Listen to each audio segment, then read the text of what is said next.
Okay, so welcome to the Research Capacity Development Unit at the University of Johannesburg Postgraduate School.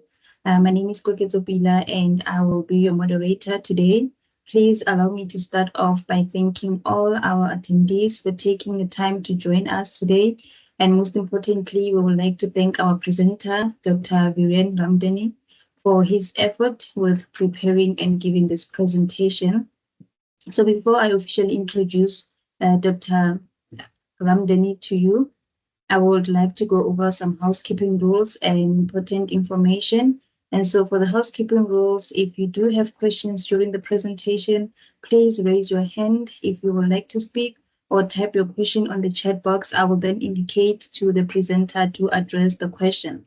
And also, as I've mentioned, that the session is being recorded. So the recording link for the session and the presentation slides will be uploaded on our Moodle community. And also a feedback survey will be sent out during the session on the chat box. May we please kindly ask that you fill the survey out for us to gain some insight on whether this workshop was useful and how we can improve in the future. So without wasting any more time, please allow me to introduce to you our presenter, Dr. Viren Ramdani, by reading out his bio. So Dr. Viren Ramdani has been teaching in high school for 17 years. He then joined the UKZN in Pietermaritzburg, teaching the PGCE mathematics modules while completing his PhD. After graduating, he spent 2 years at Wits University at the Marang Center, Mathematics Education Research Center. Dr. Ramdani was involved in intensive research into primary mathematics, and this allowed him to visit many primary schools in Johannesburg. This was an eye-opening experience for him, especially seeing the disconnect between university and school practices. In 2017, Dr. Ramdani joined the Mathematics Education Unit at UJ. His research interest includes the sociology of education, which looks at control and power relations, usually the results of socio-economic disparities that impact the teaching and learning of mathematics. He is also deeply interested in the preparation of pre-service mathematics teachers, especially issues involving the relationship between teacher knowledge and practice to develop 21st century skills in learners. So without wasting more time, I would like to hand over to our presenter, Dr. Viren Ramdani. Over to you, Doc. Thank you, Koketso, and welcome to all the attendees. I'm just gonna put my camera on for a few minutes, just so that you know there's a warm body on the other side of the voice.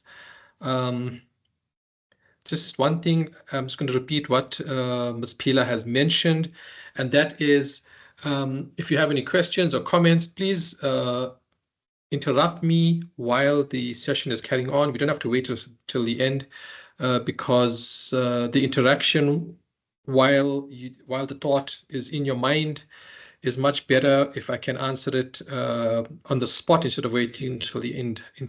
Okay. And please don't hesitate. Any of the attendees, please don't hesitate to stop me during the conversation, to ask a question, to respond to another comment from one of the other attendees. So I am in the education faculty. So as a teacher, lecturer, the interaction that we get between me and the students, between me and the learners, is what drives us. So I don't want to be talking into the computer screen all session without any feedback. So please don't hesitate to stop me or to ask questions, anything of that sort. Thank you for the nice warm welcome, Ms. Pila, and I'm going to put my camera off now, and I think we're going to start off with some introductions. So you already know who I am. I'm in the education faculty. I'm just going to start sharing my slides now. Hopefully I can do that. All right, so let's put it on slideshow.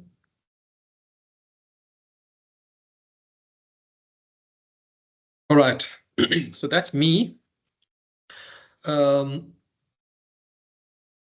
I am in the maths education faculty. I'm not sure how many of you attending here at the moment are from education. In B Ring, that's my room number and that's my email address. Of course, you can get this information from the website. You can also get it from the research development, the RCD if you really need it. But anyway, this is me.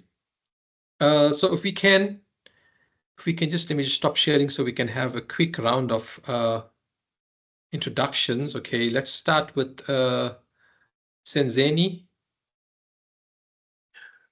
Morning, Doc. My name is Morning. Senzeni Mtetwa. Okay. But by way of background, I studied a BSc in computer science. I did an honors in mathematics. I did a master's in financial economics way back. I'm quite interested in virtual and augmented reality technologies. I'm a father of 2 kids, so I'm currently assisting my kids mainly with mathematics. So that's the reason I ended up in the Faculty of Education, because I saw they had some very interesting programs, which I thought could be of great benefit, especially when explaining certain concepts to my kids. So that's the reason I'm here. I work as a data So you're saying in scientist. the Faculty of Education, whereabout are you exactly? So I'm with Dr. Remna Rain Okay. in VR and AR. That's Okay. basically what I'm interested in. Okay. So are you doing a PhD there? Yes, it's the pre-reg for the PhD at the moment. Okay. Great. Excellent. Thank you. Okay, thanks. Okay, then it's Kuliso.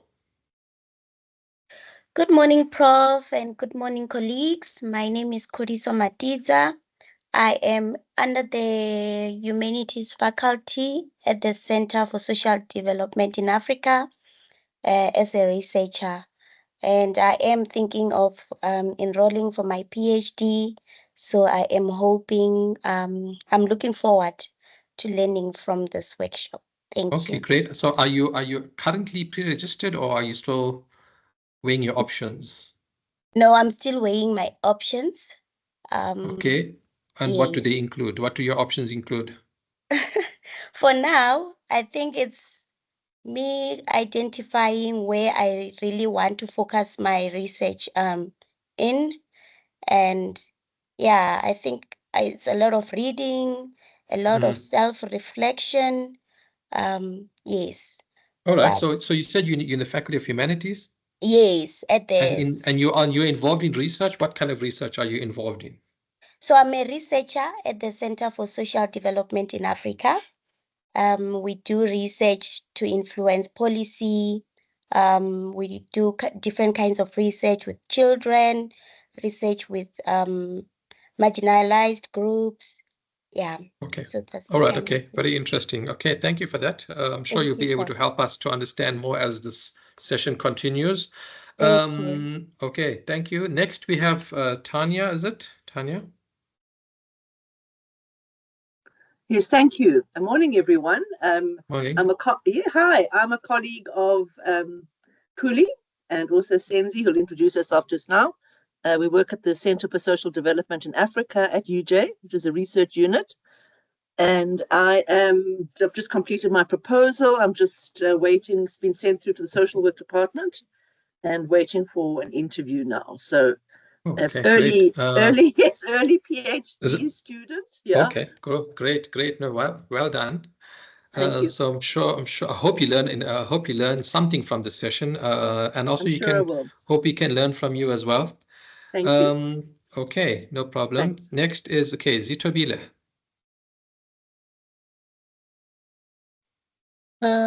Morning, everyone. I'm Zitobile Mtobe. I'm currently a teacher at Aldermain High School, and I'm back at UJ as a student for masters. And my interest is the effect of feedback to learners doing mathematics. I'm doing it with Prof. Erica Spanningberg. Okay, great. That's it. Thank you. All right. Okay, Erica and I are colleagues. We are neighbors in this corridor here. So I hope you learn from this as well. And finally, we have for now, is it Modira?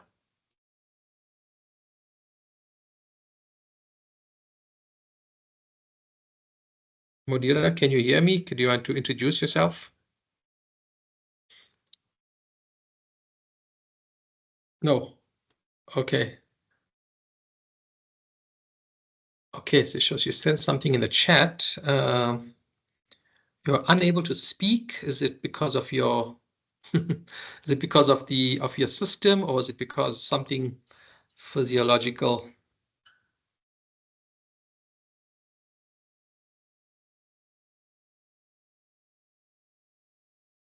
Okay, all right. Okay, all right. So you can't speak because you're in the library. Great. Well, not so great. So you won't be able to really engage with us, yes. But of course, please do feel free to type as much as you can. Hopefully we can keep track of it. Ms. Pila, keep Ms. Pila busy.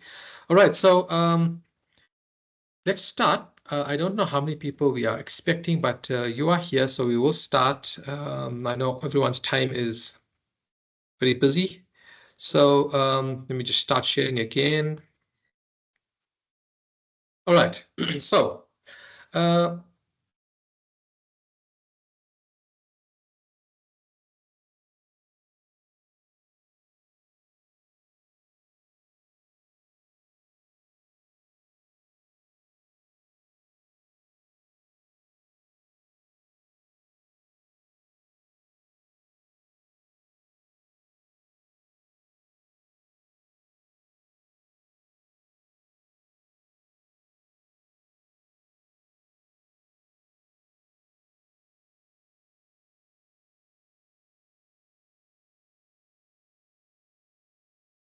You are muted, Dr. Ramdani.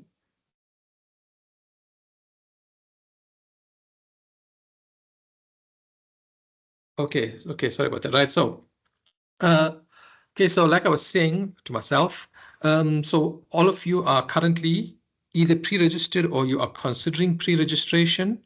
I take it all of you know what pre-registration is all about. Why do we have this?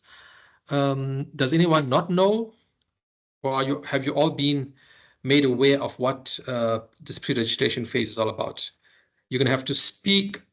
You can just jump in and speak, or you can, because at the moment I'm in presentation mode, so I can't really see. Does anyone know? Does anyone not know what the pre-registration phase is all about? I don't know, Prof. Doctor. You don't know? Okay. Okay, so when our students, okay, let me just explain it to the benefit of everyone. So we're all in different faculties here, but I'm sure the message is the same to all our masters and PhD or doctoral students. The pre-registration is a 6-month period before the formal qualification begins, and it is a time. It's a very important 6 months actually. It's a time in which the student and the supervisor, okay, once the supervisor has been chosen or once there's some agreement between the supervisor and the student, it's a time that the student and the supervisor get to know each other, firstly, okay? And it's a time during which the student has an opportunity to get a feel of what it would be to continue studying, whether it's the master's or the PhD or the doctorate. It's supposed to give the student some opportunity to see what they can expect in the coming 2 or 3 or 4 years in future, right? So personally, I don't really put my pre-registered students under a whole lot of pressure during this pre-registration phase, simply because we also don't want to scare the students from deregistering, okay? But it's an important, there are some of my colleagues who really put the students under pressure because they feel that the students need to understand what it means to be a master's student and a post and a PhD or a doctoral student. So they don't want to sugarcoat anything. Okay, so of course there are different styles of supervising, of supervision, and I'm sure all of you by now understand that. During this time, the student gets an opportunity or needs to take the opportunity to read as much as he or she can. So, you know, you start off by reading very widely. If you don't have an idea what you want to do, so you read widely until you find an idea, something interests you, or something you know, ignites something in you. All right, maybe you read something, or you watch something, or you attend a seminar or a workshop or anything of that sort, and something just jumps up at you. Oh, that would be interesting for me to study. If you already have an idea what you want to do, or if you have a very good idea what you want to do, then it's a time when you can read very, very focused on that, and it gives you a chance to get a jump on your proposal. Okay, so the proposal is very important, which we will speak about in a minute. The pre-registration phase is also important for the supervisor to assess the student, okay, in a sense that the supervisor will get some idea, not, of course, not a full idea, but will get some idea whether, you know, it's worth, the student will be able to manage the full qualification, the formal qualification, or whether, you know, we should just tell the student now, unfortunately, I don't think you are cut up for this qualification. Maybe give yourself more time and you can register again later, or something of that sort. Okay, so it's basically a time when the student and the supervisor get a chance to feel each other out and to get a feel of the field. And at the end of 6 months, you know, if the student decides on their own that, you know, this is not for me because it's too much pressure, I cannot manage the work and the studying stress and the family life and all of that, you know, all you lose is maybe your pre-registration fee, which is not a lot in the grand scheme of things. So that's basically what the pre-registration phase is about. If a student is really committed and really knows what they want to do, then it's the 6 months in which they can get a jump on the pre-registration, on the proposal, and then when they register for the formal qualification after the end of the 6 months, then they can submit their proposal very, very quickly, and of course the study starts very quickly, the formal qualification. Okay, so that's basically the pre-registration phase. So I hope that clears it up for you, Kuliso. You know, you are really encouraged and urged to take the pre-registration phase seriously. A lot of students don't take it seriously, and by the end of 6 months, they haven't made much progress, and so they don't really know, you know, whether they are a good fit with the supervisor or with the qualifications. So that's what pre-registration is about. Okay, another thing in the pre-registration is to get a jump on your proposal, like I said. Now, for the master's students, okay, and for the PhD students, so you have the option of completing your chapter 1 and submitting that as your proposal. The master's students, I know you have a choice between the actual proposal, which is much shorter, compared to the to chapter 1. Chapter 1 is a very important chapter. Those of you who are working on your chapter 1 at the moment, whether you're an MOD, will know that you know, it's not just an introduction chapter.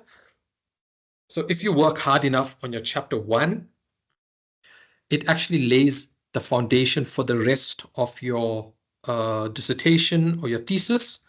And if you consider all the headings in your proposal, if you consider all the headings, your introduction, your background, the rationale for your study, you consider the gap in the literature, you consider your research questions and your aims and objectives, you consider your methodology. If you go through each of that, you are actually outlining the the rest of your dissertation, you're outlining the chapters that is to come. And if you really work hard, then it actually makes things clear in your own mind, so that when you do start the formal qualification, you know exactly what you're going to do, and you need to keep referring to your chapter 1 and seeing, okay, this is what I said in chapter 1. Am I doing the same thing now in chapter 2? Am I doing the same thing in chapter 3? And if you are not doing the same thing in chapter 3, if something has changed, for example, from the time you did your chapter 1 and now you're doing your chapter 3, if something has changed, you need to make sure that you go back to chapter 1 and change it. Okay, so that's the, until you submit, you have to be going back and forth and changing things, so that there is this alignment from chapter 1 to 2 to 3 till the end of your dissertation. Okay, so it's a very important phase of your study. Okay. Now, when it comes to, we are going to only be focusing on research ethics here in today's seminar or workshop, but you will see how ethics is not just a little paragraph or two that you need to include in chapter 1, right? And then, of course, later on in chapter 3 in your research methodology chapter. Research ethics needs to be on your mind constantly throughout your study, because if you are doing your research ethically or according to the ethical principles, the correct ethical principles, then you have to be conscious at every step of what you are doing, how you are doing it, and why you are doing it in that way. Okay, so let's start, okay, with a definition. A lot of my students don't really know what ethics and ethical conduct actually means. Okay, what does it mean? What does ethics mean, or what does ethical mean? This is one definition, and of course there are others, right? But most of them will have similar aspects to it. So, according to this Collins Dictionary, ethical means in accordance with principles of conduct, okay, that are considered correct, especially to those of a profession or a group. Okay, so two things over here that you need to consider: principles of conduct, which is your behavior, how you behave. What are the principles of your behavior? What are the rules that state this is how you should behave, right? And these are the behaviors that you need to have, and these are the ones that are considered correct. So a few things over here. What are the principles of conduct? You need to ask yourself. Okay, so it depends on what you are doing, depends on what faculty you are. Generally, there are a lot of commonalities between principles of conduct, but there are also some slight differences depending on your background and depending on your study and depending on what you're going to do and all of that. So you need to ask yourself, what are the principles of conduct for my area? Okay, or my profession. Depends. If you are working, then there are certain principles of conduct at your place of work or for your profession as a whole. If you are a student, that means you are part of the university, and the university has principles of conduct that are also considered correct and that you need to abide by at the university. So what are these principles of conduct? Who creates them? And who decides whether they are correct or not? And also, if you as a researcher now if you do something that is not in line with the principles of conduct and are not considered correct, what happens to you? What should happen to you? What does happen to you? And who does it to you? Okay, so these are the things that you need to think about, all right? Right, so like I said, all professions are guided by a code of ethics. I'm in education. Some of you said you are in psychology. Someone said psychology. You may be in the health profession, maybe a medical. You may be in some other social sciences. Okay, so all professions have a code of ethics. These are constantly evolving. They are constantly changing. Why? Why do you think they are constantly changing? What do you think is the reason? Does anyone have an idea, have a reason? why are these code of ethics constantly changing? Not massive changes, slight changes. You can just speak if you want to speak. Like I said, I can't see any hands, or you can just talk.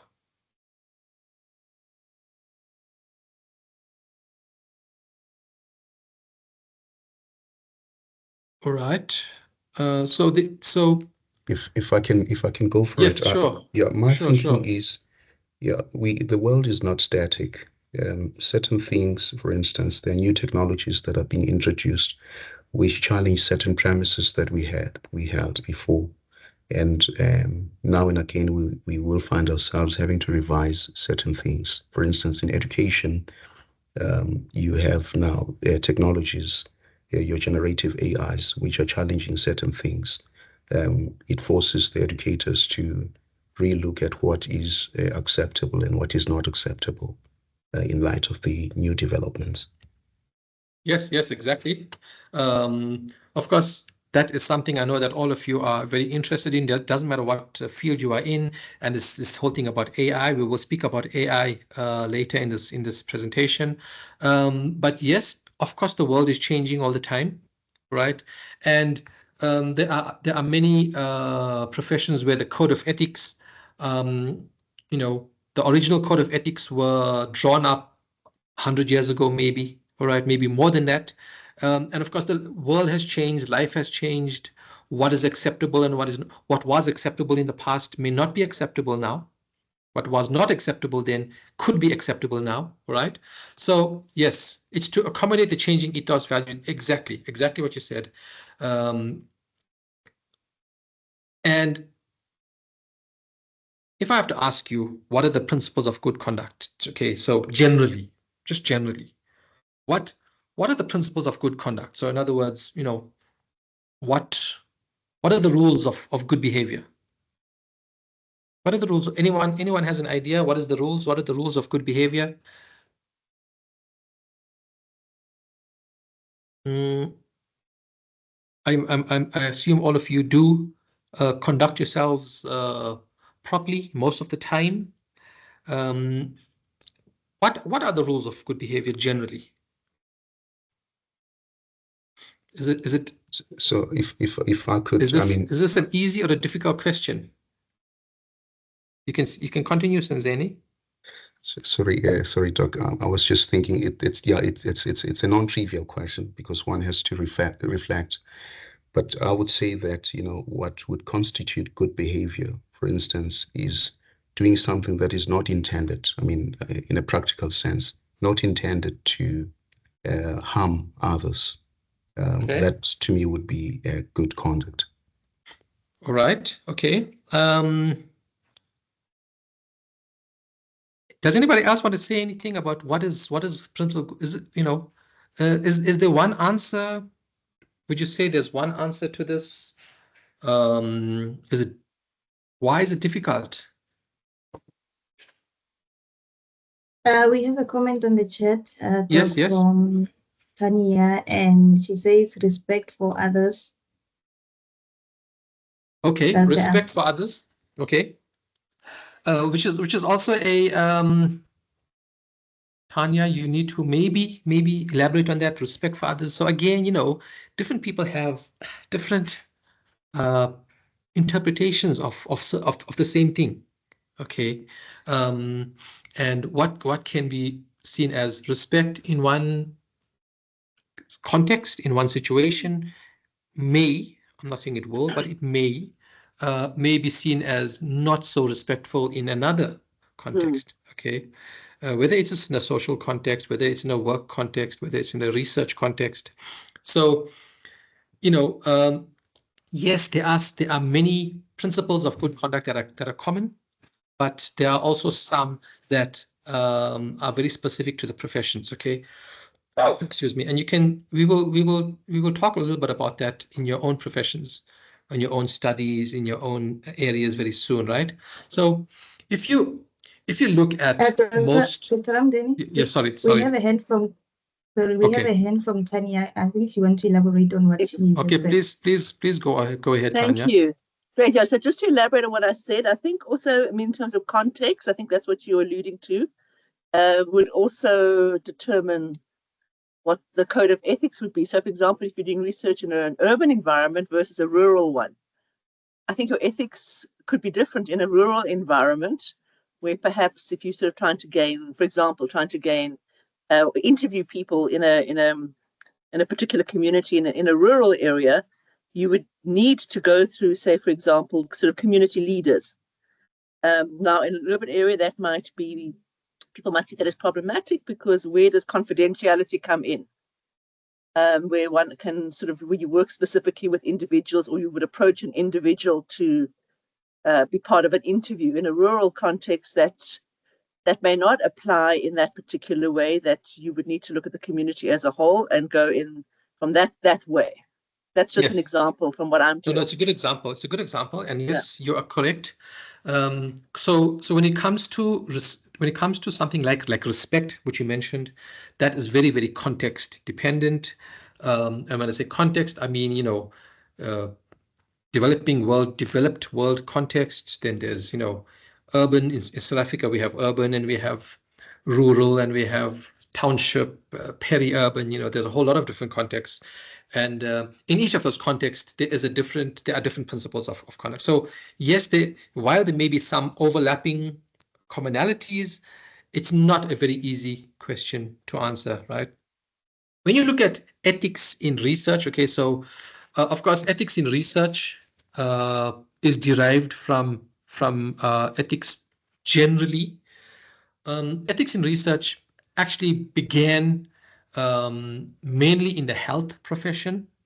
Okay, when it came to like medical research a long time ago, when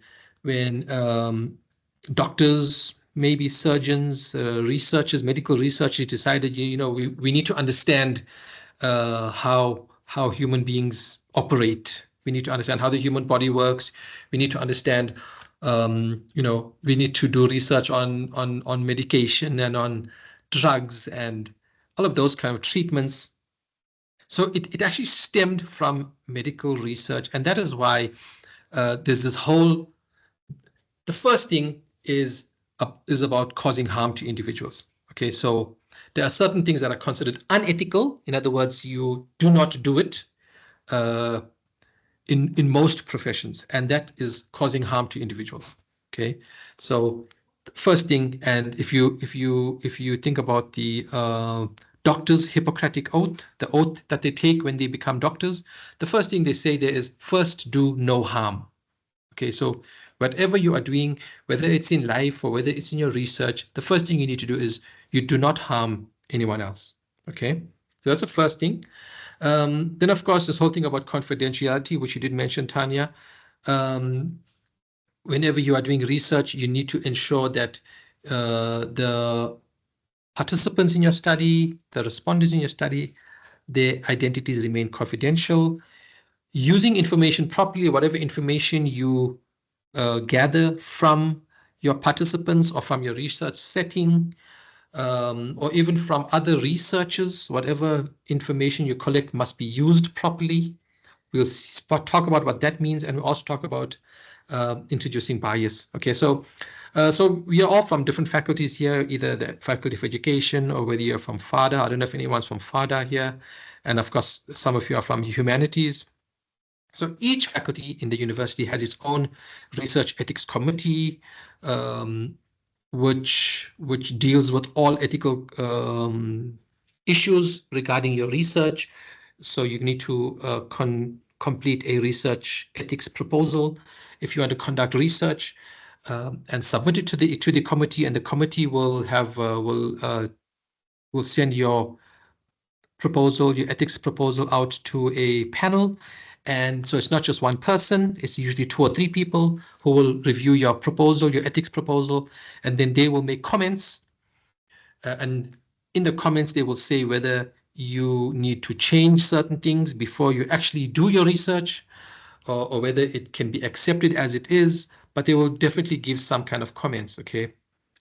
I'm sure you are familiar with what the requirements are, the criteria are in your specific faculties.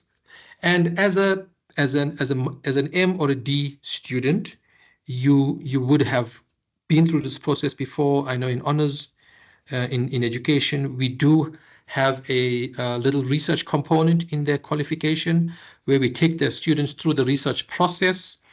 And when the students are doing their mini research in the honors, they need to apply for ethics. And from this year, they also needed to complete at least the first module of the tree workshop. Okay, so I'm sure all of you have been through that. Has there anyone who hasn't been through that? All of you has been through it. Have you at least done the first module of this tree workshop? Okay, so if you have done that, then you would have noticed that a lot of the examples that they a lot of the scenarios in the tree workshop has some kind of medical flavor to it, right? And that will tell you. And if you look at the certificate that you get, it also talks about biomedical research and all of that, right? So when it comes to ethics in research, it's very, very, very strongly focused on medical or biomedical research. But of course, all of us in our different areas has to also consider ethics. Okay. Right. So let's look at ethics now related to sampling. Okay. So in other words, when you are planning to conduct research, okay, you need to think about who your respondents are. Okay. So in education, for example, it will be any one of these.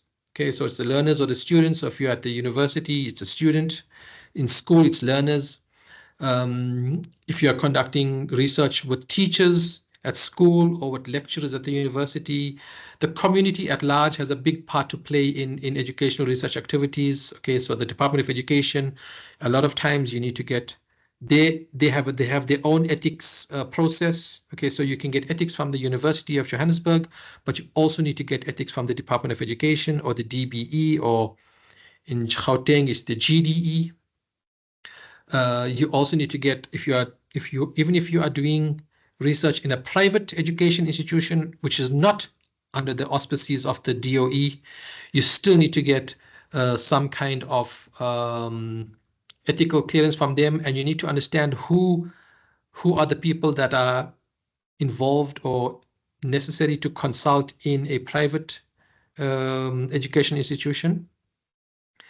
In the humanities, right? So again, depending on what your study is going to be about, you need to think about who are the individuals that are going to help you in terms of providing information to you so that you can understand phenomenon or situation or anything of that sort. And in FADA, is anyone from FADA here?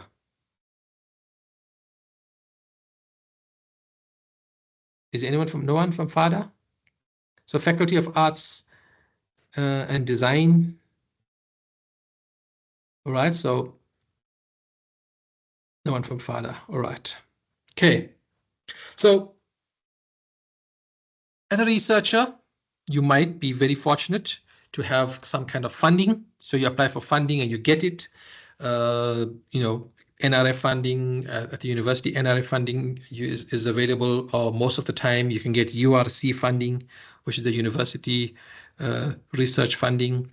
If you are at school, if you're a teacher at school, you can get funding from the Department of Education, the GDE. There's a lot of avenues for funding there. And of course, you can always get funding from international organizations. Okay, Fulbright scholarship. There's like Mandela Rhodes scholarships, right? There are a lot of funders available out there. Okay, for education purposes, and for the other for sociology, for psychology, for anything of that sort. There's a lot of different sponsors out there. Now you need to understand that if you are conducting research, so you are the researcher, okay, Then you're going to have people who are assisting you in terms of providing data or information, and those are your participants. If you are funded by someone, then you got a funder or a sponsor. Now, each of these, you, your funder, and your participants all have different interests and perspectives and purpose, all of that, right? So you all may be interested in sociological research, for example. You all may be interested in marginalized communities, but your perspectives are different. You, as a researcher, okay, maybe you are only interested in completing a degree because you want to get a promotion at work. Maybe you are doing this because you have a personal vested interest. Okay, so your interest or your perspective will be different from your sponsor. Your sponsor now is sponsoring you, providing you funds to do your study. They have a different reason for being part of your study. Okay, which is different from yours, which is different from your participants. Your participants have agreed to be part of your study. They have a different motivation, a different reason why. And all of this affects your research in many different ways. You need to be aware of that at all times, okay? Because there's a lot of ethical issues that arise, especially between you and your funder and your participants, okay? So again, it is unethical if your research is if your research is going to be affected by, so if you are doing a research in a certain way, but now your funder is trying to put pressure on you to go in a different direction, or if your participants are putting demands on you in a certain way, then that is a source of unethical behavior or unethical conduct, okay? So you need to be very, very aware of that. Right, so collecting data, right? So if you are doing empirical research, which means you go out and you collect data, it's most often, not all the time, but it's very often it's inductive research where you are collecting data and you want to see what the data tells you. What does the data throw up? Okay, so that is inductive research most of the time. You do get deductive research with raw data, but most of the time it's inductive. You are collecting data, or you can do desktop research as well, collecting data from literature that's already out there. If you are a researcher in your field, why should a respondent give you any information? Okay, so these are some of the questions you need to think about, right? Why should your participant give you any information? What is the reason that they should give you information? Is it ethical to approach someone to be part of your study? How? How do you approach them? Okay. Is it ethical to cause some kind of anxiety or to put pressure on them? What do you think?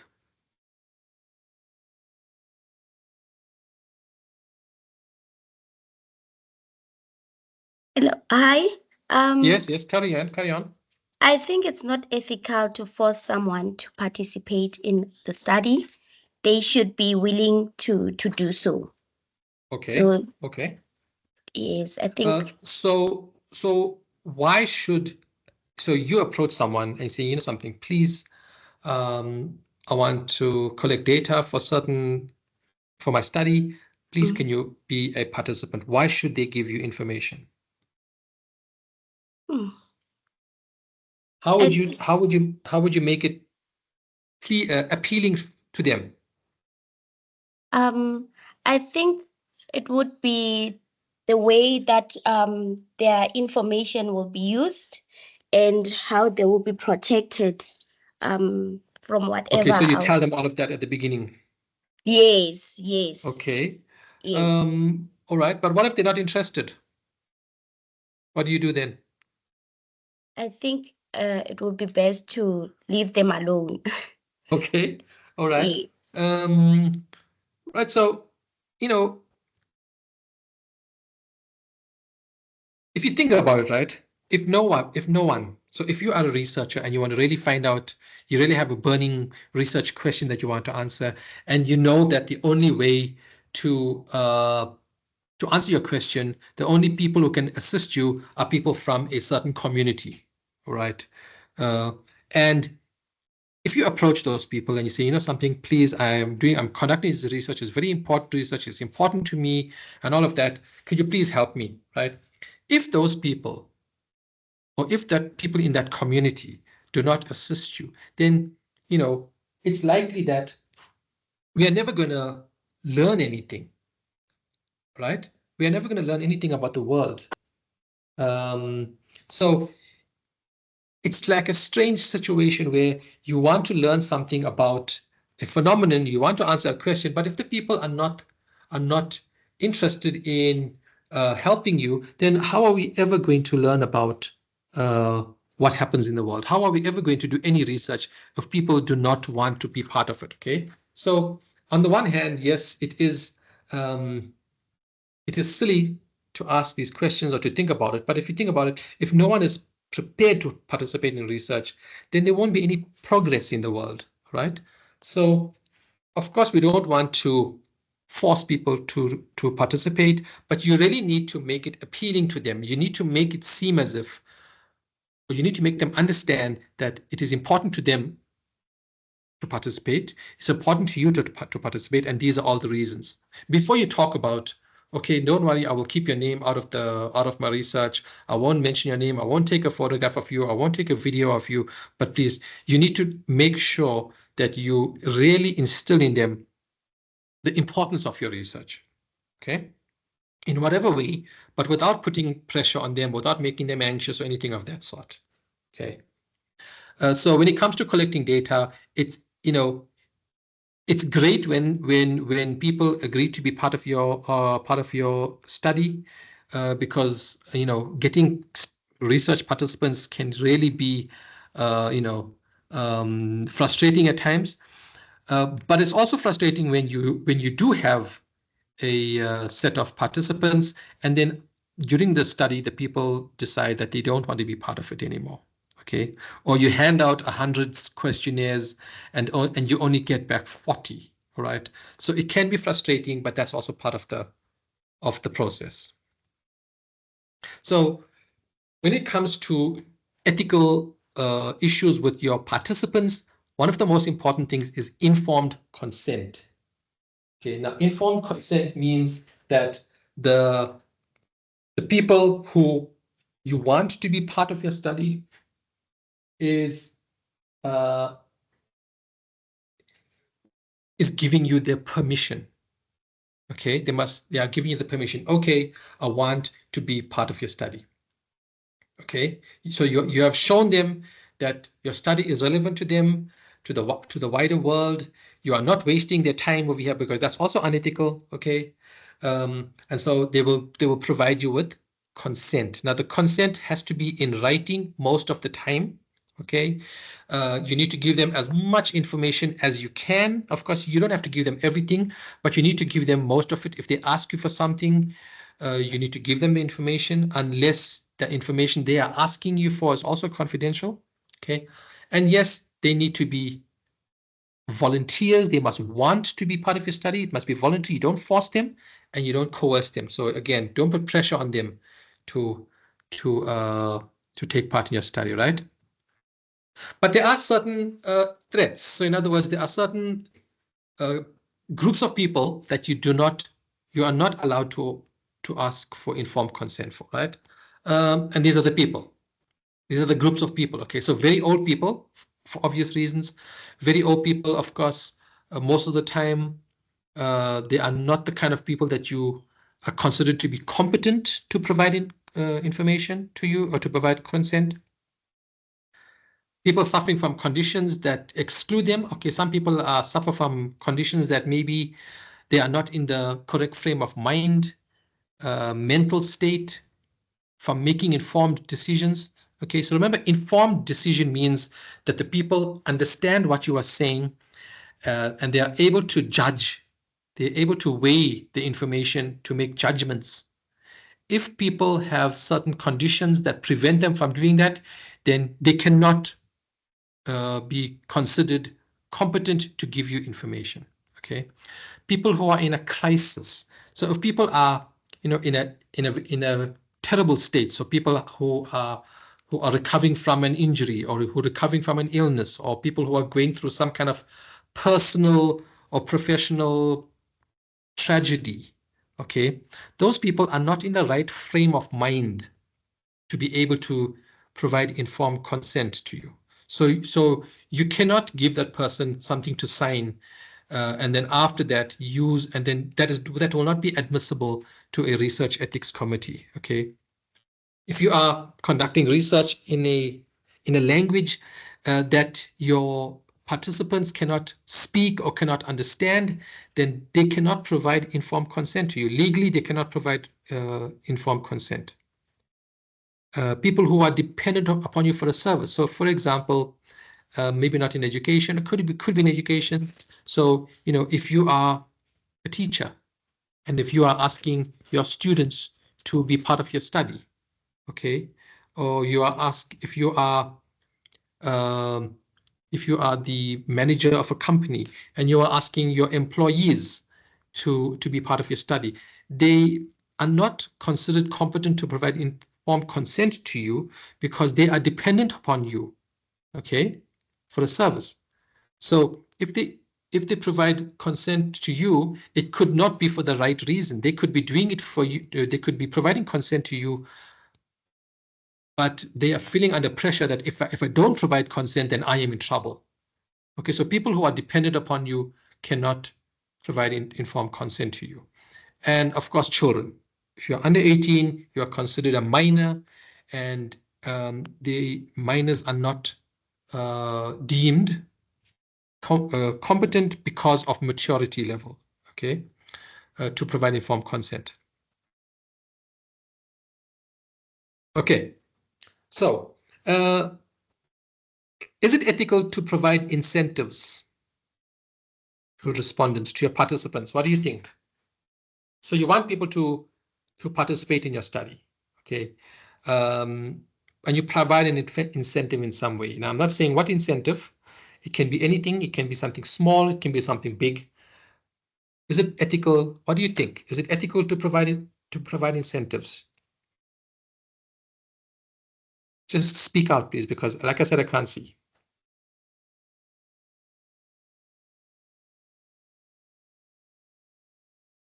Yeah, if I were to, it doesn't seem right to me, because it's more like you are coercing them. It doesn't seem right to me. Thanks. Okay, all right, thank you. Right, so we have one respondent says, one response says that no, it's not right. It's unethical. Does anyone think it's ethical? Hi, it's Rohia. So Yes. I don't know whether it's a right or wrong answer, but sometimes when we go into the field and it's really poverty stricken, I found that I would take something like maybe a fruit or a pen or a something, but I'm not sure whether that's ethical or not, but I'm doing it out of a human perspective. I don't know. I don't know. Okay. You're going to tell us from a real perspective. Well, I mean, okay, all right. Anyone else? Anyone else wants to share? I agree with Ro. Oh, sorry, is that Cooley? Go ahead, Tony. I agree with Ro. I think, when you're working in these, these very challenged environments where people are literally poverty stricken, I don't know if you could be providing food if you're running a focus group, just refreshments. Doesn't have to be over the top. Just sort of basic kind of things. Yeah. I mean, I know that there's this whole thing about not giving, one shouldn't be giving any, form of incentives or resources, but I think in the reality is that you're dealing with communities that are poverty stricken. Okay. Does anybody else want to say something? Yes. Yes, I think just to add, I think maybe providing those incentives after the interviews so that maybe we don't alter their responses, but just providing them after. Yeah. All right. Yeah. So, again, it's an ethical dilemma. Okay. It's an ethical and it's also a moral dilemma. But I agree with the last speaker. Yes. If you were to provide incentives, then it's best to do it afterwards. Yeah. Okay. It's best to do it afterwards. So if you do it in advance, then it's difficult. It's almost impossible to determine whether they are providing consent to you, whether they are agreeing to be part of your study simply because of that. Okay, so a lot of people will say it's unethical, but of course it also depends on what the incentive is. But of course, most of the time, if you're providing an incentive, it is something that your respondent will accept, or your respondent needs, or your respondent wants. Okay, so in that sense, it could be deemed unethical. But if you do so afterwards, like you said, provide refreshments afterwards or something of that sort, then yes, it can be declared or can be considered ethical. All right, but again, it also depends on what kind of a relationship you have with the community or with your respondents. Yes, carry on. Okay, sorry for disturbing you, Doctor. No, we have a comment from Senzeni, and he says it doesn't sound right to me. It sounds like taking advantage of their distress. And he also has a hand up, so I think he wants to also elaborate on his Sure. point. Thank you, Kuket. So yes, you can continue, Senzeni. Sorry, Prof. Just so I understand the dilemma in this, but the question is, what if, let's say, after you've done the interview, and then you provide that incentive after the interviews, and some of the respondents feel like maybe they were not that truthful in their responses, and they would like to revise them. How do we then take that? Because to me, it poses a problem. Whether it's pre or post, there is a risk in providing an incentive. I just want to get an understanding. What if they want to revise certain answers that they gave? Yes. Does anybody else want to say something? Please respond to Senzeni if you want to. So, it's like there is no right or wrong answer here. The safest thing is not to provide incentives, okay, or not to provide something that could be seen as an incentive. Okay, if from the beginning there is an agreement in place that we have always agreed that we are going to provide something to this community, irrespective of whether they are part of our study or not. If there's an agreement in place or there's an understanding in place from the very beginning, then it is not unethical. Okay, but it can blur the lines if it becomes an exchange. Okay, I will give you something if you give me something. Then, of course, the responses that you get from your participants can be tainted. Okay, so if you are in a situation like this, and if you are trying to get information or data out of a participant, and your participant asks you, listen here, can you give me something in return? Then the safest thing is to not use that person or those persons as participants, okay, because it can taint your study. Okay, but again, it is a really gray area. It depends a lot on what type of an understanding or what type of a relationship you have with the respondents or with the community before you undertake the research. Okay, but again, it's an ethical dilemma, which, depending on, you may never be in the situation, but it's nice to think about. Okay, does anybody else want to say something before we move on? All right. Okay. We can always pick this up later before the session ends. Okay. Thank you for that, for those comments. Right. Like I spoke about in the beginning, right? First, do no harm is part of the doctor's Hippocratic oath. As a researcher, when you are a researcher, it is your responsibility. It is your responsibility to assess whether your participants will be harmed from your study.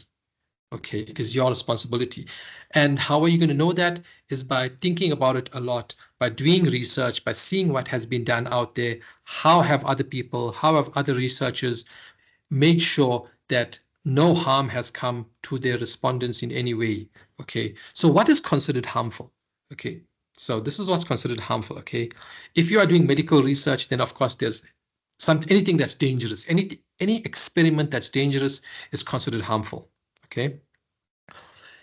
And when you are working with people, social research, so whether you are in the humanities or whether you are in education, whenever you are dealing with people, now not only children, talking about people that all across the ages, right?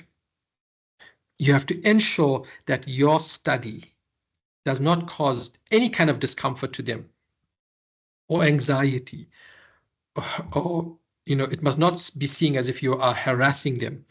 You are not to invade their privacy, or you are not to dehumanize them. So in other words, you are not to make them feel insulted or in any way. Okay, so these are the things that are considered harmful. Now, again, something that may cause anxiety to you personally may not cause anxiety to someone else, because we know that all people are different. Okay, but generally, if something is capable of causing anxiety, then that is considered harmful. Okay. But confidentiality, again, as a researcher, it is your responsibility. It is your responsibility to make sure that your participants' identities are kept confidential. You are not to share information with people who are not involved in the study at all. Okay. Now, again, when you go home and if you are speaking with your partner or your loved ones at home who are far removed from your study, but you are talking about your personal or your professional life, okay, as a student or as a teacher or as a social worker or as a researcher, that is also considered unethical. Okay. So again, you're not allowed to show the identity of your participants. You have to make sure that they are anonymous in your study. If you are conducting research at a school, the school's name must not be identifiable. The participants' names must not be identifiable. So you can keep names like participant A, B, C, participant 1, 2, or 3, or you can keep a pseudonym. You create a name that only you know, and that name can be used in your study, in your writing. It can be used, but you need to, of course, ensure that the very first time you use it, you indicate that this is a pseudonym. Okay. In other words, it is not the person's real name. It's much easier to use a pseudonym, a name, than to use participant 1 or participant 2 all the time. It just sounds better if you use a real name. Okay, but of course not the person's real name. And of course, it is your responsibility to ensure that no one else has access to their identities. So how do you ensure anonymity? I spoke about that. How do you ensure that nobody else has access to your data? What is something that, especially at UJ, we speak about when it comes to information? Once you've collected information, what is important about it? You've all, I'm sure, done some sort of research. Once you collect your data and you're done with it, what is the important thing about the data?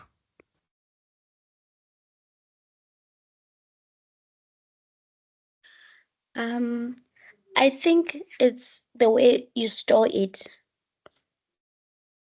Yes, correct. It's about storage. Okay, yes. So you need to store the data in a somewhere locked. So you need to mention all of this. Okay, you need to mention all of this, that the data will be stored in a safe place. You need to mention what the safe place is. If you have a safe in your home, if you have a safe at your workplace, if you have a cupboard or some kind of furniture where you can lock it and only you have the key. These are all things that you actually need to mention. You need to mention all of these things in your study or in your proposal. If you're at the proposal stage, you need to mention all of these things. Data will be stored in a locked cupboard. Only the researcher has the key to the cupboard. Okay, or data will be stored in a safe, and only the researcher has access to the safe. Or if your workplace has anything that is safe and secure, you need to mention it, right? And of course, data as well cannot be kept for a very long time. So you need to say after 5 years, the data will be destroyed. And you need to say who and how that data will be destroyed or something of that sort, okay? So storage of data and how long the data will be kept and what will be done afterwards, okay? Because some data becomes outdated very quickly. So you need to get rid of it, right? Because somewhere in your data, for your study, your participant's real name is going to be there. It's not going to be in anything that you write or anything that you report, but there's something is going to be there. The consent form is going to be somewhere in all your paperwork. Okay, those are the kind of things that need to be stored safely, and those are the kind of things that need to be destroyed after 5 years or 10 years or whatever the regulation is in your faculty or in your workplace. All right, bias. So, we always talk about this bias. Don't be biased. People are very biased. What does it mean? And does anybody know what it means? What does bias mean? Okay. So bias is a deliberate attempt. Deliberate. So in other words, you are doing it deliberately. As a researcher, you are doing something deliberate on purpose to hide what you have found or to highlight something that does not represent its true existence accurately. So in other words, you are misrepresenting something. Okay. And of course, I cannot say this strongly enough. You are not allowed to do this. It's absolutely not allowed. It's absolutely unethical in a research activity. Okay. Now, at the bottom of here, you can see this last paragraph. It says that bias is different from subjectivity. Okay. So now we all come from different backgrounds. We all have, different cultural backgrounds, different religious backgrounds, different educational backgrounds. Okay. And all of these things work together to make us who we are. Right. And whenever we do something, whenever we watch a program on TV, or whenever we are reading a research article or anything of that sort, right? Our background, our education, if you are trained in a specific field, how your mind works, okay, all of that,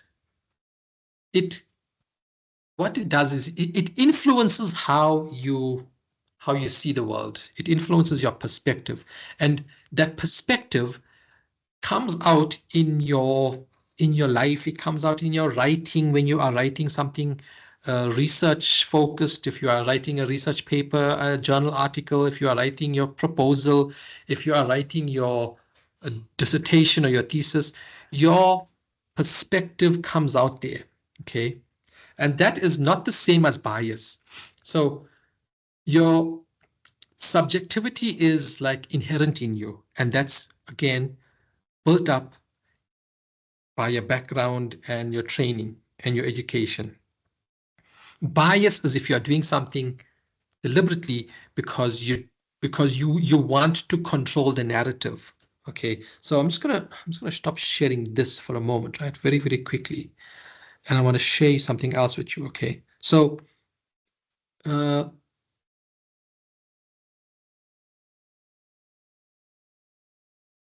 excuse me. Let's see. Okay. So can you all see this? Okay, can you see this? Yes? Yes, we No? can. Yes. Okay, great. Okay, thank you. So I'm just going to show you something. So this is advertising, okay? Let me just make this thing a bit bigger so you can see it.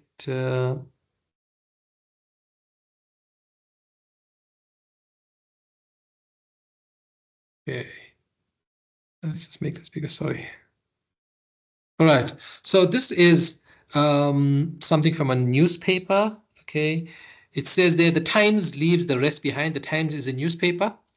In print and online, the Times newspaper leaves the rest behind. I hope it's clear enough for you to see. And then they have this graph over here, and then they have the sales and all of that, right? So they have the graphs over. So this bar graph over here says this is the Times, and this is showing the Daily Telegraph. Okay, so the Times newspaper, the Daily Telegraph newspaper. And it says over here that the Times leaves the rest behind. In other words, the Times is more popular. The Times has more sales and all of that, right? Now, when you say it leaves the rest behind, it basically means that, you know, it's a really big difference between the Times newspaper and the other newspapers. But if you look at this graphic here, if you look at this graphic, do you think that's an accurate headline? The Times leaves the rest behind. Is it an accurate headline to say, well, you know, this is how good the Times newspaper is? Or do you think there's some sort of bias here, or there's some sort of misrepresentation? What do you think?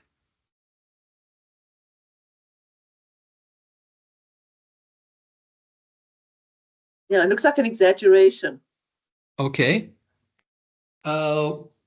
What has been exaggerated exactly? What do you think? So it is making it sells more and it has more readers, but not that much more. Okay, right. Yeah. The comparison so isn't yes, isn't that huge? Yes, exactly. So it's not that much more. Okay, it's not that much more. So they are saying that the Times leaves the rest behind. So if you look at the two bars over there, right, the Times bar is 485,000 and the Daily Telegraph bar is 446,000. So it's about a difference of maybe 40,000, right? And 40,000 is just about 10% difference, I would think, or so. Maybe less than 10%, right? So 10% difference between the Times and the Telegraph is not that big a difference. Okay, so yes, it is intended to mislead for obvious reasons. Okay, because whoever has done this is probably from the Times, and they want to show that the Times is a better newspaper, is a more popular newspaper, or whatever. But again, if you look at, so misrepresentation, okay, if you look at the axis here on the right hand side of the Daily Telegraph, it starts at 420. It starts at 420 and it goes up to 490. Okay, so it doesn't start at 0. And that is a very common practice when you want to show something like this. So it starts at 420. If you were to see the entire graph from 0 to 480, and if you have to look at the graph from 0 to 440, okay, then you will be able to see quite clearly that is not a very big difference. But now they are starting from 420, and they are showing you how much bigger the Times bar chart is compared to the Daily Telegraph, and that is deliberate misrepresentation. So that is biased now. Of course, whoever has done this is biased towards the Times. It's very clear. Okay, but this is an example of bias. And another one is this. Okay, so over here, it's again, this is a line chart, a line graph showing, you know, it's basically saying that those people who are saying that climate change is dangerous or it's so terrible is misleading the public. So this is refuting the claim that climate change is bad. Okay, but again, if you look at it, they are only talking about air temperature here. Air temperature. Now, air temperature is not the best representation of climate change, all right? But you need to look at it and read it critically to be able to see that. But they got a huge headline over here in bold print. They got this zigzag curves, line graphs over here to show what this is. But all they're doing is they're talking about air temperature, which is just one measure, and it's not on its own. You cannot make a claim like this, okay? But this is an example of bias. And there's another example here, the final one. Let me just make this slightly smaller. Okay, and it's talking about higher education. It's basically saying that, you know, higher education is not all that is cracked up to be. So from 1964 to 2010, the cost of a degree has shot up quite substantially, but the earning of a degree of a graduate is not that great. Okay, so there's a few things over here. One is they are talking about a trend that is only maybe 40 years. From 1964 to 2010 is about 46 years, which is not a really long time to see a trend, okay? And they are only talking about graduates, and they're basically saying that, you know, having a degree is not worth your while, but they are not showing the alternative. So the alternative is not studying. They're not showing what that trend is, okay? So if you want to compare, you want to compare higher education, having a degree, studying towards a degree, compared to what? Okay. So again, this is not necessarily misleading as the other two examples, but this is not telling you the whole story. So it's a deliberate attempt to hide the other half of the story. All right. So again, I'm just going to do save. Okay. Again, bias is something that is something that you are doing to deliberately slant your study, your findings. Okay, and it's very important that you are aware of this. All right. If you cannot control your bias, then you should not be doing research in a certain way. Now, if you are doing a control experiment study, for example, right? I know in medical research, there's a lot of control experiment studies where doctors or researchers come up with a new drug, a new treatment. Okay, let's say a new drug, and they want to know how effective this drug is, right? So they have two groups of people, the control group and the experimental group. So two groups of people. And those groups, one group gets what we call a placebo. So in other words, it's a drug, which it's not actually a drug. It's a pill or a capsule that has no effect on the person. And then the other group gets the new drug, and then they give it out for a period of time, and then they want to see what effect the new drug has on the people. So that's a control experiment study. And again, there's a lot of ethical issues here, okay? We also do control experiment studies in education. I know if you want to, if a teacher wants to try out a new way of teaching, a new pedagogical exercise, a new pedagogical strategy, if a teacher wants to try out a new technology to see whether this technology has an impact on learning and teaching, to see whether it has an impact on the learner's performance or understanding. So we have a control and an experiment group, okay? So in medical research, you need to ask yourself, is it ethical? Is it ethical to give people a drug that has not been tested yet? Okay, is it ethical?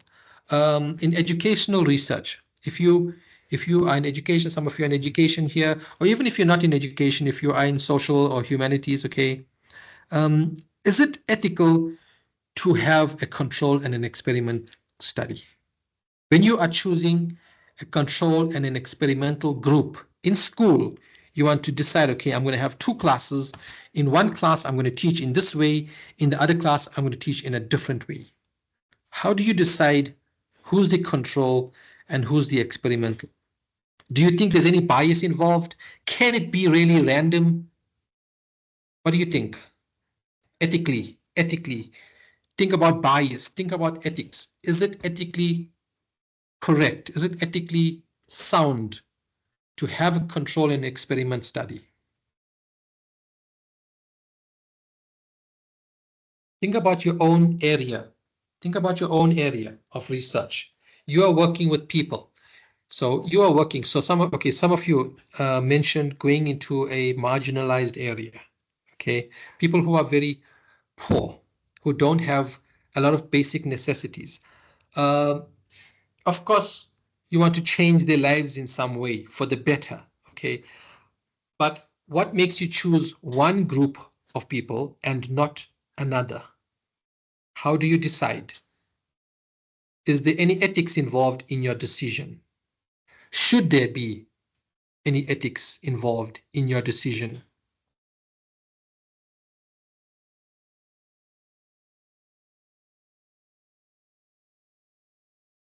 Anyone?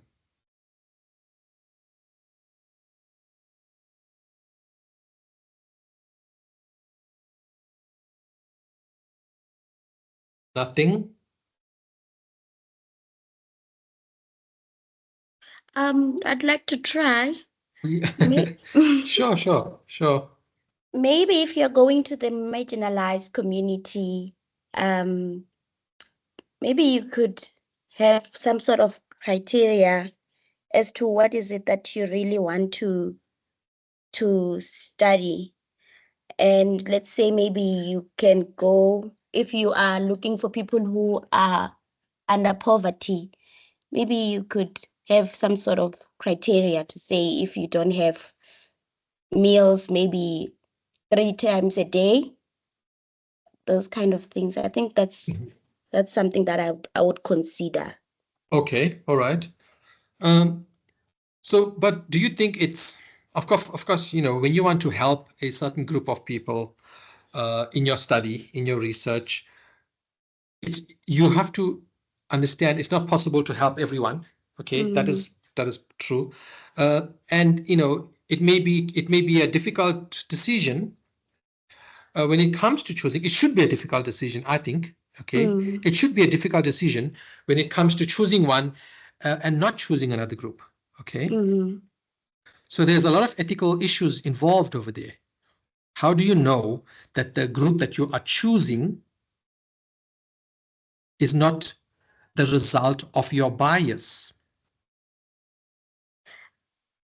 And I would like to give an example. Let's say if it's a group of learners in the class, would we say maybe we are avoiding bias by maybe having numbers in a bowl and then they choose any, let's say you have one control group and the other group, then you put those names in the bowl, and any learner that chooses, they become part of that group. Would that help? Did you tell me? So you are talking about random selection. Okay. So when it comes to random selection, it becomes a very, again, an ethical thing. It's a difficult decision. There's a whole lot of different types of random selection. Okay. And those of you who have done this already in either your master's or who are doing it in your PhD now, when it comes to sampling, when it comes to selecting your participants, you say something like, okay, participants will be randomly selected. There are many different types of random selection, and you have mentioned one now, Kuli. So you have mentioned one way of random selection. So you put all the numbers in a box or in a bowl or whatever, and you tell them, okay, choose. Is that random? Do you choose every second person, every fifth person, every 10th person? Is that random? What is the difference between the two types of random selection that you have decided upon? Which is more random? Okay. When it comes to doing any kind of statistical research, there are statistical measures that will tell you, okay, if you want to get this type of information, then you need to have at least 100 people or 150 people.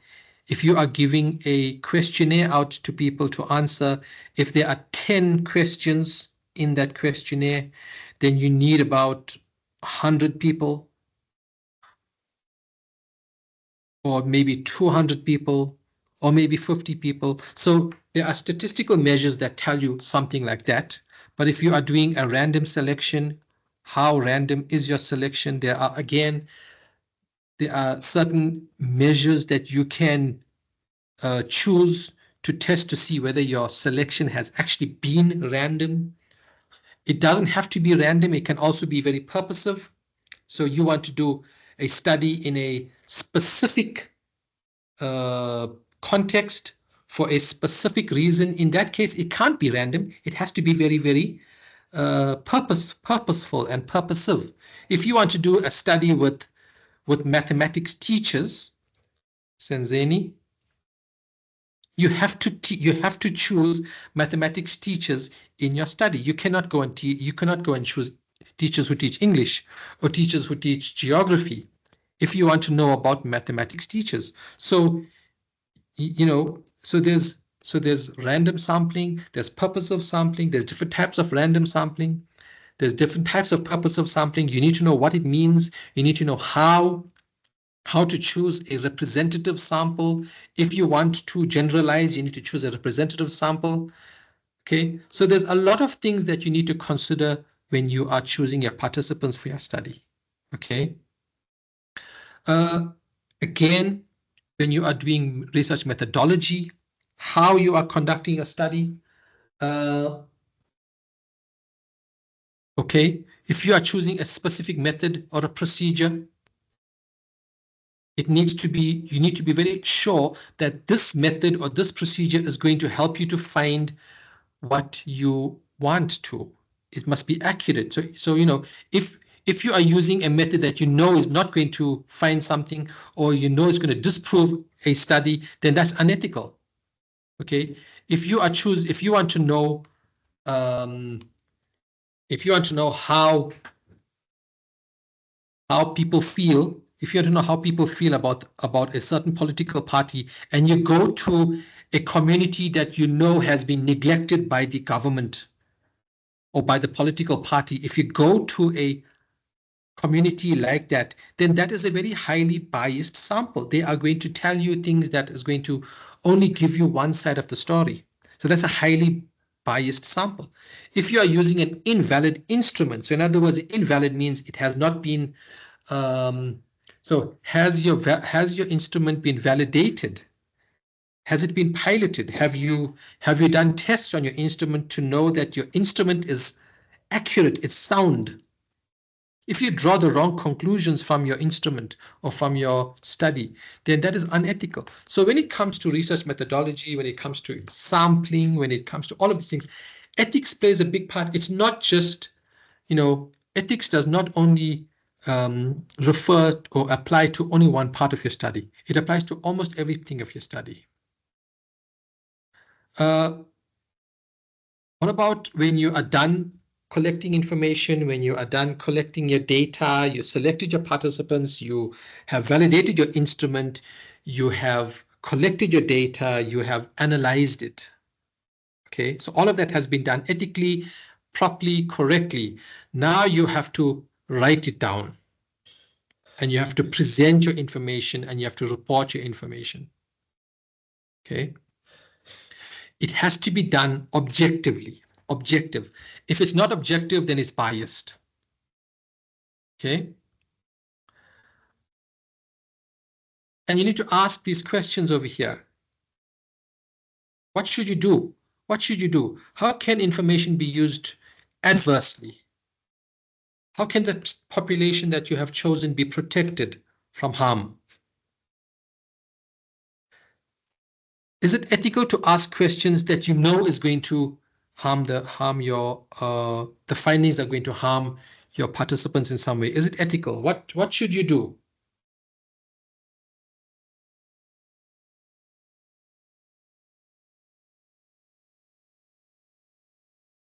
Once you have collected your data and you analyze your data and the data has resulted in certain findings, what should you do with that information?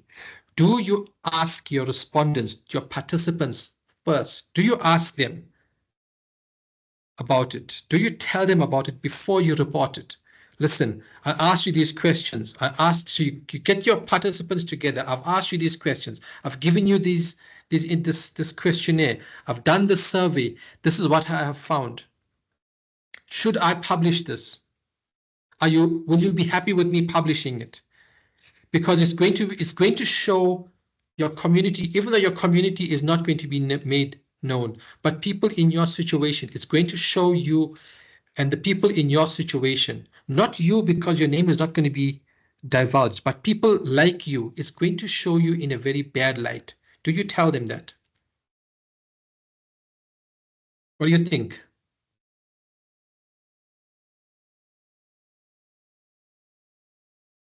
Difficult ethical questions. You tell the people, you ask them, and then you decide. You don't ask them, and you do it anyway because that is your study. You've already gotten written consent from them.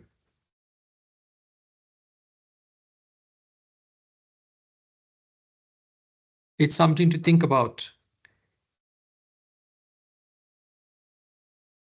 And finally, ethical issues regarding sponsors, okay? If you are funded by a company or by an organization or by an institution, there is usually a contract that you need to complete between you and your funder, okay? No one is going to give you any kind of funding or any kind of any amount of money without having a contract in place, okay? You as the person who is receiving the funding, you need to be very, very careful that the funder does not interfere in your study. The funder does not tell you, we will give you so much of money for 3 years or for 5 years or for 10 years, and we will renew it. We will review it and we will renew it and whatever. You can travel, you can go and collect data, you can present your findings at conferences, all of that, right? We will give you all the money to do that, but we want you to show your findings in this way. We want you to make us look good. We want you to do this. We want you to do that. That is unethical.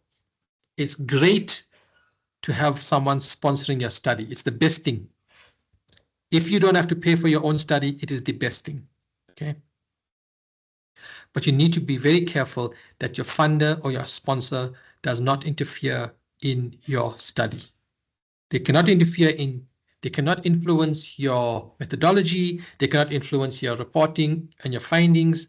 They cannot influence your study because that is unethical. Okay, so I know that a lot of you are concerned about AI, so I'm going to talk a little bit about that now. The first thing I want to talk about, if you're a teacher, okay, if you're a teacher, then you should be very familiar with the SACE Code of Conduct. Okay, so this is a document for a teacher and also for us here at university as lecturers. We also need to be aware of this. It's a code of professional ethics. Again, ethics comes in there. This is how we should conduct ourselves. This is how we should behave. So as a teacher at a school, as a lecturer at a university, as a researcher here at the university, you need to behave in a certain way. And this tells us all that if you're a teacher, okay? So like I was saying at the beginning, different universities, different organizations, different professions have their own code of conduct. This is the SACE Code of Conduct, South African Council of Educators. This is what tells you how you should behave, okay? At UJ, we have a plagiarism policy. Now, the plagiarism policy is something that all students need to know about. Some students claim that they don't know about it. It's very important that all students know about the plagiarism policy, okay? When you are writing anything for university, it doesn't matter what you are doing, whenever you are writing something, a piece of work, an essay or a chapter or a journal article or your dissertation, okay, plagiarism becomes all important, okay?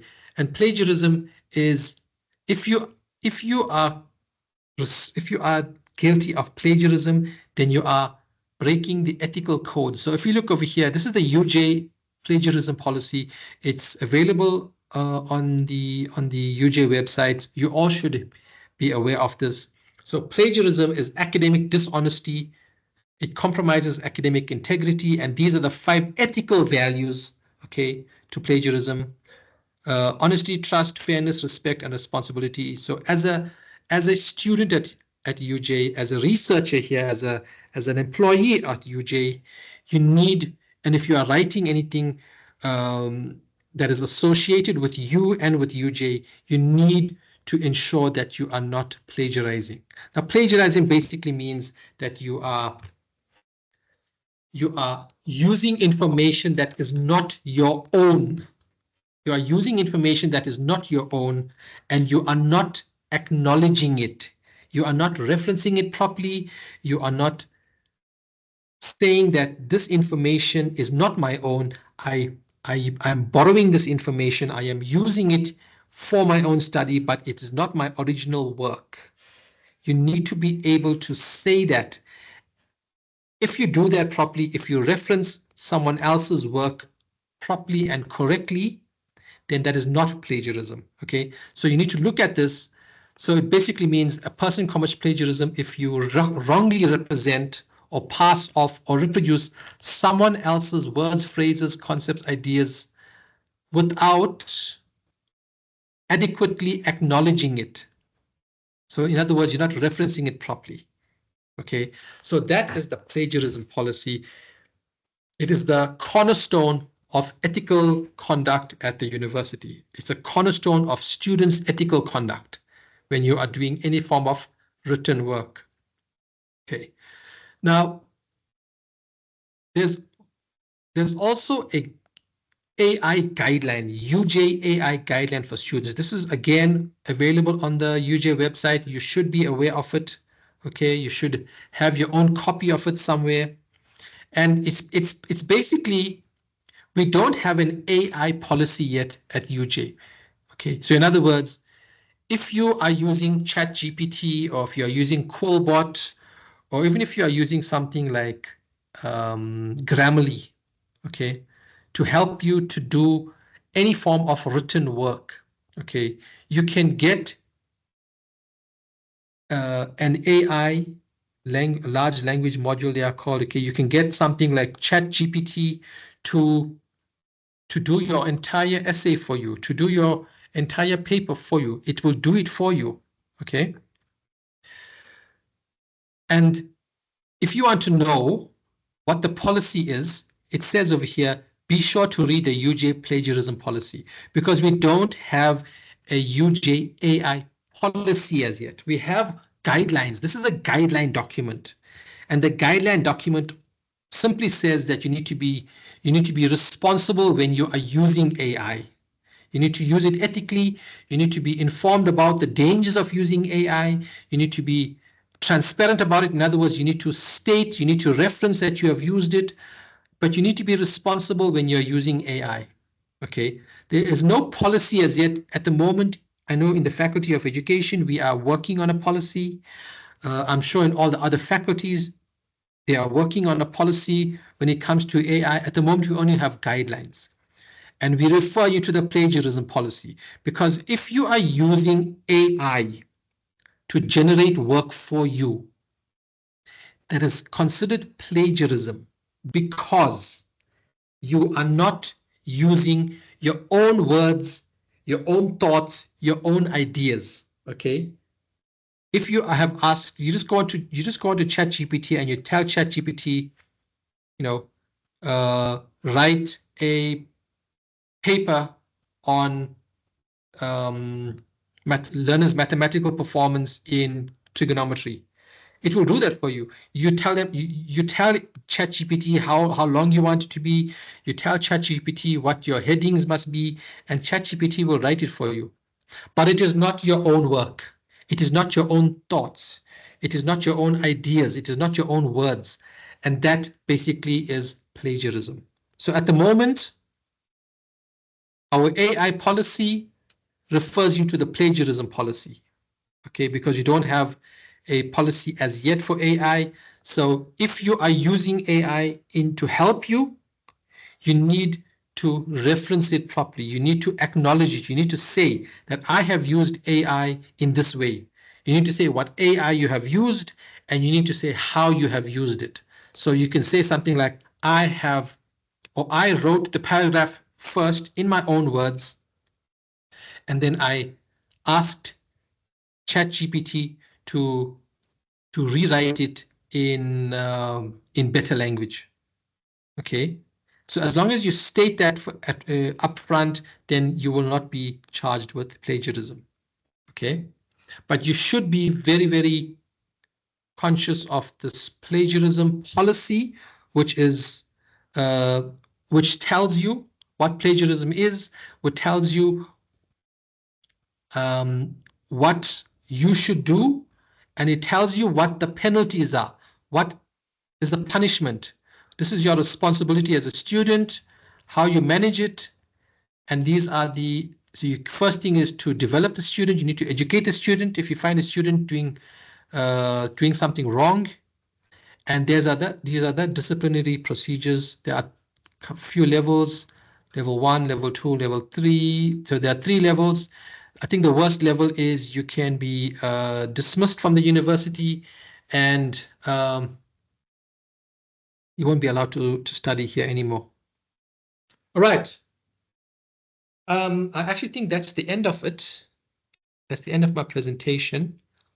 All right.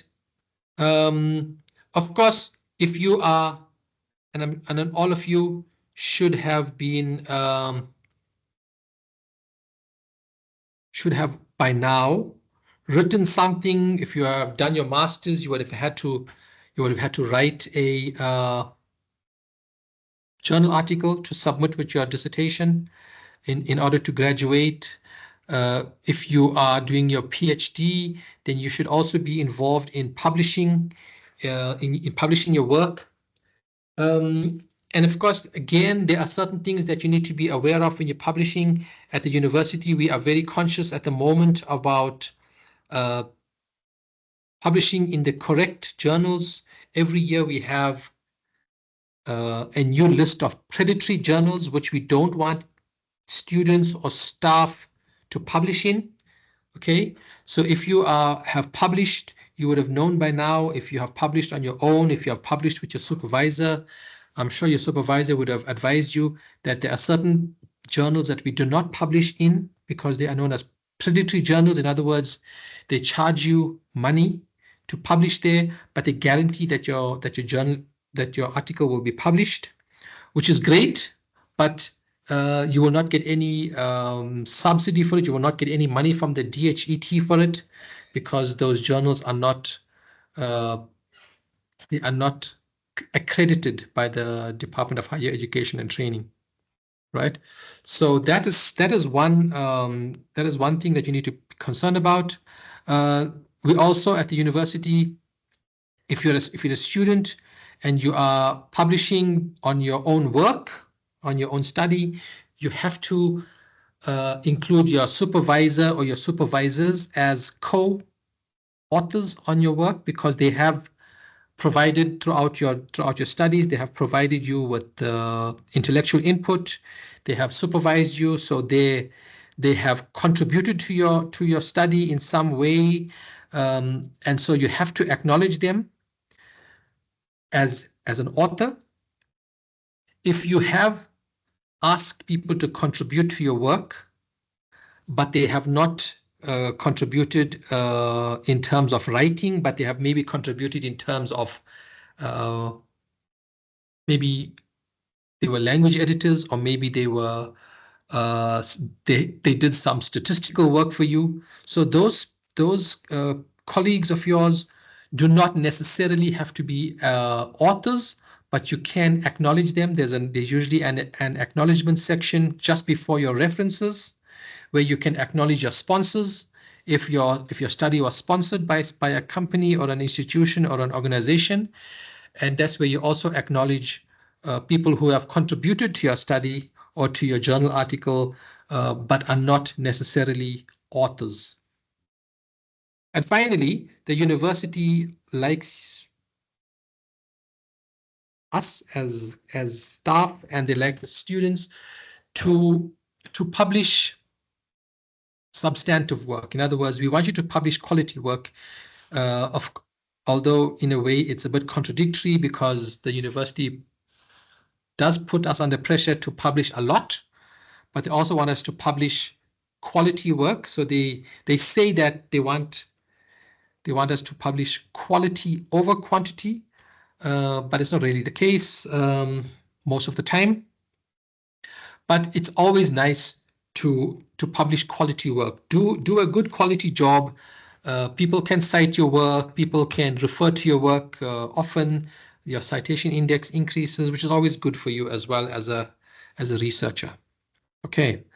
Right. That's it from my presentation. So we have a few minutes, about 10 minutes or so, not too much, when it comes to questions and queries and concerns. I know some of you did ask questions. Many of you did ask questions, made comments during the presentation. But if there's something that you want to mention or ask now, you're welcome to do so. I am not sharing, so I can see your hands.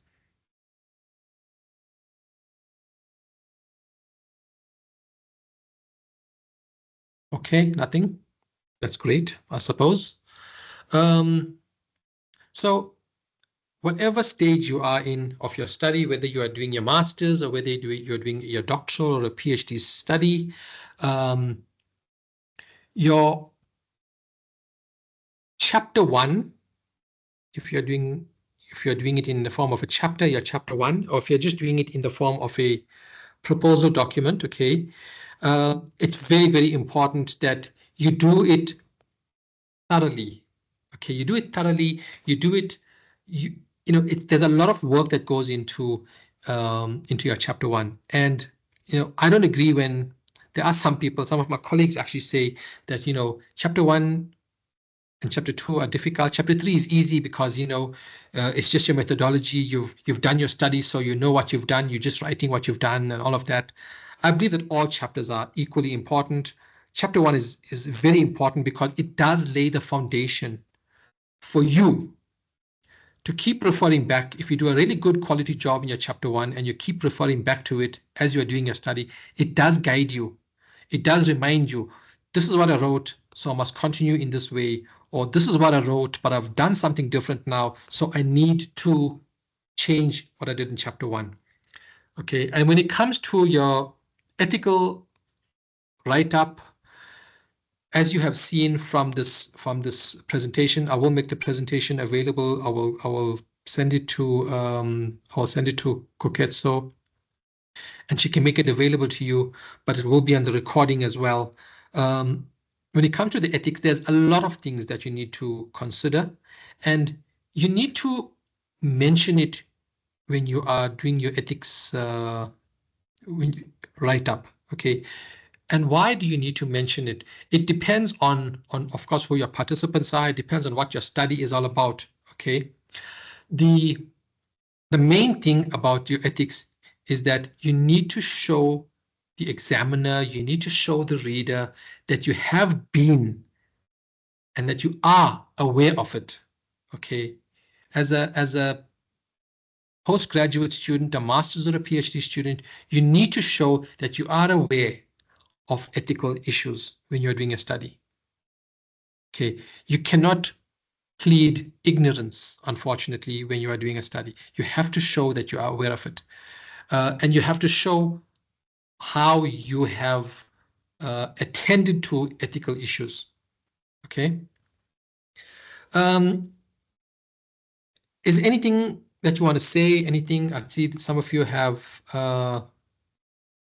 written in the chat. Thank you for the session. Thank you. You're welcome. I hope that you have found it interesting or informative. But again, there's a lot of information out there. Some of it is not great. There are some excellent information out there in terms of research methodology. There's excellent information out there in terms of ethics. You need to be aware of what the ethical policy is in your faculty. It should not be different from, for example, the education faculty. The plagiarism policy, as far as I know, is standard throughout the university. You need to know if there are any specific ethical issues that will affect you when you are doing your specific study in a specific context with specific participants.